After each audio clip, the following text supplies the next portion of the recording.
Hi friends, మనం సాక్షాత్ వెంకటేశ్వర స్వామిని గోవింద అని పిలుస్తూ ఉంటాం కదా. గోవింద అనే నామం లేకుండా వెంకటేశ్వర స్వామికి మరి అసలు పరిపూర్ణత అయితే అవ్వదనమాట. మనం ఎన్ని నామాలు ఉన్నా కానీ గోవింద నామాలకు ఉన్నటువంటి ప్రత్యేకత అయితే వేరు. మరి అసలు ఆ గోవిందనామం అనేది స్వామివారికి ఎలా వచ్చింది? అసలు గోవిందనామం అంటే స్వామివారికి ఎంతో ఇష్టమని మీరు ఎంతమంది తెలుసు? గోవిందనామంతోనే స్వామివారిని స్మరిస్తే స్వామివారి సైతం మరి మనం కోరిన కోరికలన్నీ కూడా తీర్చే కల్పవృక్షంలాగా మనందరికీ కూడా మరి ప్రసన్నుడవుతాడని, అలాగే స్వామివారి గోవిందనామం కోసం ఏకంగా 7 కొండలు దిగి వచ్చి మరి ఆ నామాన్ని తాను స్వయంగా గోవింద గోవింద అని పిలిపించుకున్నాడని మీరు ఎంతమందికి తెలుసు? సో మరి ఈ వీడియో అనేది చాలా ఇంట్రెస్టింగ్గా ఉండబోతుంది కాబట్టి స్కిప్ చేయగానే చివరి వరకు చూడడానికి ట్రై చేయండి. అలాగే మా ఛానల్ ఫస్ట్ టైం చూస్తున్నట్లయితే కనుక సబ్స్క్రైబ్ చేసుకొని పక్కనే ఉన్న బెల్ ఐకాన్ని క్లిక్ చేసి మా వీడియోని లైక్ చేయండి. అలాగే మరి అసలు స్వామివారు మరి గోవిందనామం కోసం సాక్షాత్తం పద్మావతి స్వరూపుడై సో మరి 7 కొండలు దిగొచ్చి మరి ఆ యొక్క నామాన్ని పిలిపించుకుంటూ ఉన్నారనమాట. సో మరి దాని వెనక ఉన్నటువంటి కథ ఏంటో తెలుసుకుందామా? పూర్వం ఒకప్పుడు స్వామివారు మరి ఆ యొక్క తిరుమలలో సంచరిస్తూ ఉండగానే మరి ఒక గోవుని చూసి సమ్మోహితుడైతే అవడం జరిగింది. మరి ఆ యొక్క గోవు కోసం స్వామివారు సాక్షాత్తం 7 కొండలు దిగొచ్చి భృగాశ్రమంలో ఉన్నటువంటి ఆ గోశాలలో ఉన్నటువంటి గోవుని స్వామివారు అయితే అడగడం జరిగిందంట. ఈ గోవుని నాకు సమర్పించమని మరి స్వామివారు భృగు మహర్షిని అడగడం జరిగింది. ఆ విధంగా అడిగితే భృగు మహర్షి ఏమన్నారంటే, స్వామివారు సాక్షాత్తం పద్మావతి దేవి సహితుడే వస్తే తప్పకుండా ఆ యొక్క గోవుని స్వామివారికి ఇస్తానని చెప్పేసి అయితే చెప్పడం జరిగిందంట. దాంతో స్వామివారు 7 కొండల మీదకి మళ్ళీ వెళ్ళి స్వామివారు పద్మావతి దేవిని తీసుకొని మళ్ళీ 7 కొండలు దిగి వచ్చి రావడం జరిగింది. ఆ టైంలో భృగు మహర్షి అయితే ఆశ్రమంలో లేరు. మరి భృగు మహర్షి ఆశ్రమంలో లేని టైంలో మరి పద్మావతి సమేతుడయ్యి శ్రీ వెంకటేశ్వర స్వామి వారు మరి ఆ యొక్క ఆశ్రమానికి 7 కొండల కింద ఉన్నటువంటి ఆ యొక్క ఆశ్రమానికి అయితే రావడం జరిగింది. మరి ఆ విధంగా వచ్చినటువంటి ఆశ్రమంలో భృగు మహర్షి యొక్క శిష్యులు ఉండడంతో స్వామివారు ఆ యొక్క శిష్యులతోటి మీ గురువు గారు అయినటువంటి భృగు మహర్షుల వారు సో మరి మాకు ఈ గోవుని సమర్పిస్తానన్నారు. కాబట్టి ఆయన యొక్క మాట ప్రకారం మరి ఆయన నేను పద్మావతి సమేతుడైన కనుక వస్తే కనుక మరి ఆయన అయితే గోవునైతే ఇస్తానడం జరిగింది. సో మరి మీరు ఆ గోవుని మాకు సమర్పిస్తే మేమైతే వెళ్తాము అని చెప్పేసి అయితే చెప్పడం జరిగిందంట. దాంతో ఆ శిష్యులు అయ్యో మా గురువు గారు మరి ఇక్కడ లేరు కాబట్టి మేమైతే ఇప్పుడైతే ఆ గోవునైతే మీకు ఇవ్వలేము, కాబట్టి మా గురువుగారు వచ్చే వరకు కూడా వెయిట్ చేయండి, లేకపోతే ఆ గోవుని మీకు మేమైతే ఇవ్వలేమని అయితే చెప్పడం జరిగిందంట. దాంతో స్వామివారు ఆగ్రహించినటువంటి స్వామివారు వెనుదిరికి ఆ 7 కొండల అరణ్యంలో ఆ 7 కొండల వాడు 7 కొండల్లోకి అయితే అరణ్యంలోకి అంటే తిరుమల అరణ్యంలోకి అయితే అరణ్యదారులు అయితే వెళ్ళడం జరుగుతుందంట. మరి స్వామివారి ఆగ్రహం వచ్చి వెంటనే మరి ఆ యొక్క వెనకకైతే వెళ్ళిపోవడం జరుగుతుంది. వెంటనే ఈలోపు భృగు మహర్షుల వారు అయితే రావడం జరిగిందంట. శిష్యులు వారికి ఆ విషయం చెప్పగానే వెంటనే భృగు మహర్షుల వారు సో స్వామివారు వెంట పరిగెట్టి ఆ గోవుని తీసుకుని స్వామివారిని గోవు ఇందా గోవిందా అని గోవు ఇందా అని చెప్పేసి అయితే పిలవడం జరిగిందంట. కానీ స్వామివారు వేగంగా మరి పరుగు తీసుకుంటూ స్వామివారు అయితే ముందు వెళ్ళడం జరిగింది. వెంటనే భృగుమహర్షుల వారు పెద్దగా అరుస్తూ గోవు ఇందా అంటే గోవు అంటే ఆవు, ఇందా అంటే ఇదిగో అనమాట, ఇదిగో ఆవు అని స్వామివారికి ఇదిగో గోవు అని చెప్పేసి అయితే చెప్పడం జరిగింది. కానీ స్వామివారు తొందరగా వెళ్ళిపోవడంతో స్వామివారు వెనకాల భృగుమహర్షుల వారు కూడా పెద్దగా అరుస్తూ గోవు ఇందా కాస్త గోవిందా అనే నామంగా మరి స్వామివారిని పిలవడం జరిగింది. గోవిందా అనే ఒక పెద్ద నామంగా స్వామివారిని పిలవడం జరిగింది. దాంతో స్వామివారు మరి ఆ యొక్క ఆలయం దాకా తిరుమల ఆలయం దాకా వెళ్ళి అయితే అంతర్హితులు అయితే వెళ్ళిపోయారు.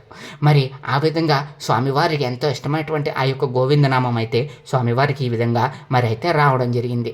గోవిందా అనే పెద్ద నామాన్ని ఇప్పుడు మనందరం కూడా గోవిందుడిగా మరి శ్రీ వెంకటేశ్వర స్వామిని అయితే పిలుస్తూ ఉన్నాం. అలాగే ఈ యొక్క గోవిందనామాన్ని స్వామివారు మరి ఎంతో అద్భుతంగా ఎంతో ప్రీతిపాత్రకరంగా కూడా మరి ఎంతో ఇష్టంగా కూడా ఎప్పుడూ కూడా స్వామివారి నోటి గోవింద అనే నామాన్ని అయితే పలికించుకుంటూ ఉంటారు. మరి ఇది ఒక చరిత్రలో ఉన్నటువంటి ఒక కథ. మరొక కథ కూడా ఉంది ఈ గోవిందనామానికి. సాక్షాత్తం శ్రీకృష్ణ పరమాత్ముడు సైతం గోవిందుడిగా పిలిపించుకోవడం వెనకాల మరొక స్టోరీ కూడా ఉందన్నమాట.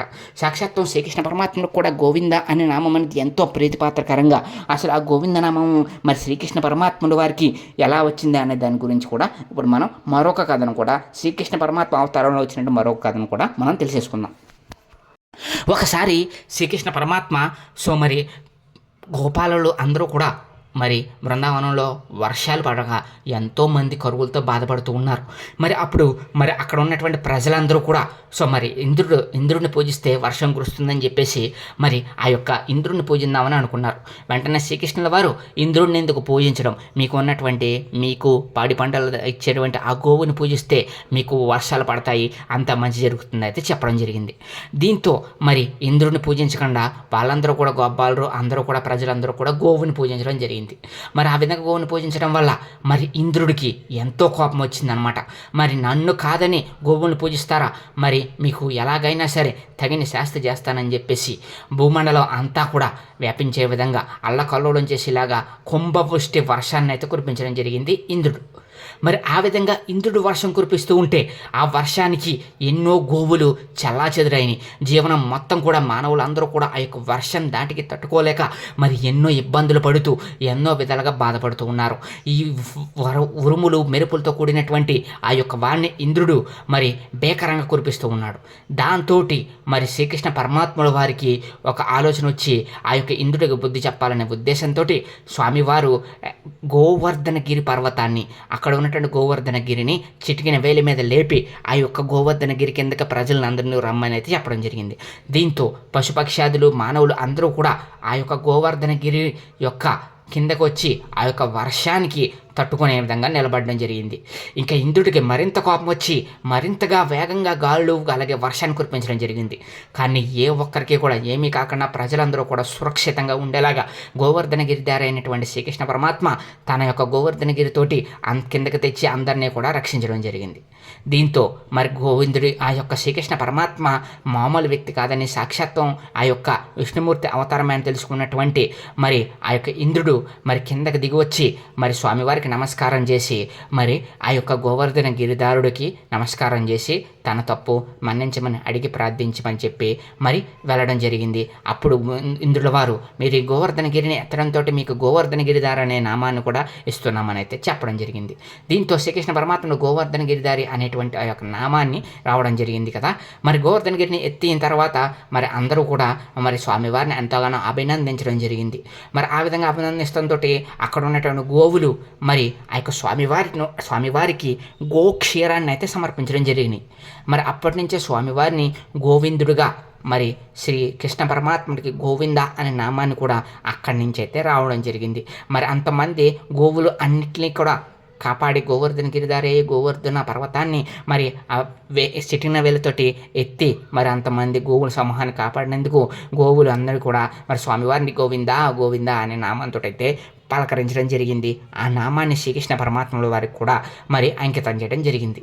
దీంతో కృష్ణ అవతారంలో శ్రీకృష్ణ పరమాత్మకు కూడా ఈ నామం అనేది ఎంతో అద్భుతమైనదో మనందరికీ కూడా తెలుస్తూ ఉంది.